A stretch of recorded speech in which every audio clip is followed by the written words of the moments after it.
What album of Lady Gaga's tanked? How did she really feel about her collaboration with R. Kelly? What did she say publicly about her ex? In 2014, Page Six reported that Lady Gaga had shelved the music video for her lyrically dubious R. Kelly duet, Do What You Want With My Body, due to a variety of rumored factors. The video's narrative reportedly depicted a scenario in which Kelly, playing a doctor, concluded that he was going to get Gaga, his patient, pregnant while unconscious. On her website, she claimed the video had been delayed due to time constraints. But was that the truth? Adding to the song and video's controversy were accusations of sexual misconduct against director Terry Richardson, which he shrugged off as being a witch hunt. Making matters worse were the dozens of girls who accused R. Kelly of sexual assault. In 2021, Kelly was found guilty of crimes associated with these allegations. Gaga circled back to the controversy on Twitter in 2019, when the documentary Surviving R. Kelly was airing, describing the song as happening during a dark time when she was struggling to process the trauma of her own sexual assault. The star apologized for her poor judgment and shared her intent to remove the track from streaming platforms. Lady Gaga eventually dealt with the overall mishandling of her album, ARTPOP. According to Pitchfork, it sold less than a fourth of the copies Born This Way sold in its first week. An Interscope Records spokesperson responded to rumors that Gaga's promotional campaign could amount to a $25 million loss for the company, along with potential layoffs, calling both claims ridiculous and untrue. Still, something was rotten enough in the house of Gaga for the star to issue an apology. Following the delayed release of her initial 2 music videos from the album Mother Monster, posted a statement of remorse to fans on her website, which appeared to blame people who had betrayed her by mismanaging her time and health. She added that she was not well enough to control the damage while recovering from hip surgery. Lady Gaga showed up to the 2010 MTV Video Music Awards looking like Leatherface's hipster sister in a dress made of raw beef. Animal welfare organization PETA shared their disgust at the dress, which, as they reminded fans, was made of the decomposing flesh of a tormented animal who didn't want to die. Gaga's meat dress had caused a bit of a stink, literally so, as it may or may not have also legitimately rotted during the event. In the finest non-apology of her career, Gaga kind of said sorry for the beefy ensemble while on the Ellen DeGeneres show.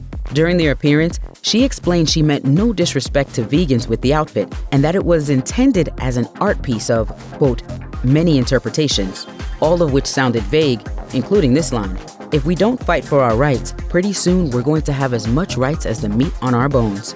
Gaga alluded to the meat dress in the Prime Rib of America speech she made on the issue of the United States military discriminating against LGBTQIA+ people. She said, "Equality is the prime rib of America. Equality is the prime rib of what we stand for as a nation, and I don't get to enjoy the greatest cut of meat that my country has to offer." I want to give my fans everything that they deserve, and they do not deserve sweatpants and sneakers. They deserve the real me all the time. Whatever was going on with Lady Gaga while she was making ARTPOP, she was at least able to self-reflect. With the song Dope, she addressed how her marijuana addiction had been ruinous on her personal life and well-being. The superstar opened up about her drug dependency issue while discussing the album on Elvis Duran and the Z100 Morning Show. I just want young kids to know that you actually can become addicted to it. She shared that at one time, she would smoke up to 15 to 20 marijuana cigarettes a day in a bid to numb her body. And it's ultimately related to anxiety coping, and it's a form of self-medication. She explained the result in an ARTPOP track-by-track commentary with SiriusXM. Unfortunately, the original discussion has been lost, but multiple sources have cited the interview and have quoted Gaga. The singer said that at the time, she was in a state of withdrawal, which made it hard for her to articulate herself to the people she cared about, adding, "So, I wrote this song as an I'm sorry to all the people in my life that I really love. Sorry to my fans, to my boyfriend, to my parents, and I sing at the end that I need you more than dope, and that's the truth." Sometimes, Lady Gaga's apologies are wholeheartedly earned, but one occasion in which she arguably didn't need to say sorry to anyone was when she had to cancel the European leg of her Joanne tour due to chronic pain. On Twitter, Gaga had revealed that she suffers from the chronic illness fibromyalgia, which can cause a variety of health challenges. She also expressed her wish to help raise awareness about the condition. Many people don't know what it is, and we need to all get together and figure this out. Gaga initially postponed the 18 European performances in 2017, and addressed her heartbreak at having to do so in an open letter to fans on her Instagram, writing, "I am looking forward to touring again soon, but I have to be with my doctors right now so I can be strong and perform for you all for the next 60 years or more." The star resumed the tour a few months later, but was then forced to cancel the remaining performances in 2018 on the advice of her doctors due to the severe pain she was continuing to experience. In a statement shared on behalf of Gaga on Twitter, the star was described as being extremely sorry for the decision. She signed off on the statement by expressing how devastated she was and that she'd be back on tour soon enough, writing, "But for now, I need to put myself and my well-being first." If you're in a monogamous relationship, then you're likely well-versed in the sanctity of one golden rule: don't go on about your ex. For whatever reason, Lady Gaga decided to take a sledgehammer to that rule by publicly reflecting on her love for ex-partner Taylor Kinney, while her current boyfriend, Michael Polanski, was in the audience watching her. Gaga made the public declaration while speaking at a Joe Biden rally in Pennsylvania, saying, "I was engaged to a man from Lancaster, Pennsylvania. I know, it didn't work out." I loved him so much, it just did not work out. It seems as though her brain had a chance to catch up with her mouth, as she was soon apologizing for the statement. To my boyfriend that's here tonight, I'm so sorry. I had to do the whole Pennsylvania and I dated a guy here thing. I love you so much. Gaga and Kinney broke up in 2016 after almost 5 years. In the singer's documentary, Gaga, 5'2", the star alluded to problems in the relationship when she fessed up to fighting with him. She confessed to the camera, "My threshold for bullshit with men is just, I don't have one anymore. In relationships, you have to move together." By this point, you hopefully don't need the full, seemingly endless rundown of Lady Gaga's feud with Madonna. At the heart of the beef were criticisms that Gaga's LGBTQIA+ anthem, Born This Way, had an uncanny resemblance to Madonna songs including Vogue and Express Yourself. The comparisons clearly didn't sit well with Gaga, a self-proclaimed Madonna fan who even suggested to Jay Leno on The Tonight Show that the Queen of Pop herself had emailed her in support of the song.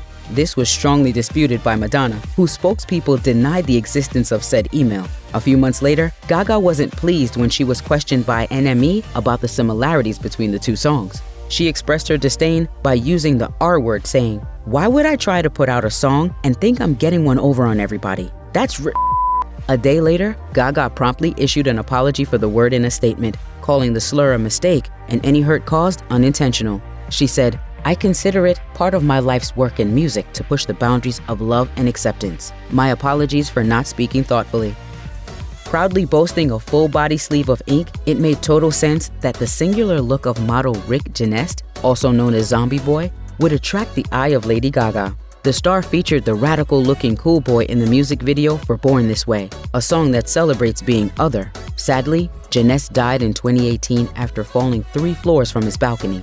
A year later, the coroner's report verified that his death was accidental. In a since-deleted tweet, Gaga shared her sadness about the death of her late friend, but also spoke about it in reference to a suicide. She urged her fans to focus on mental health and wrote, "If you are suffering, call a friend or family today.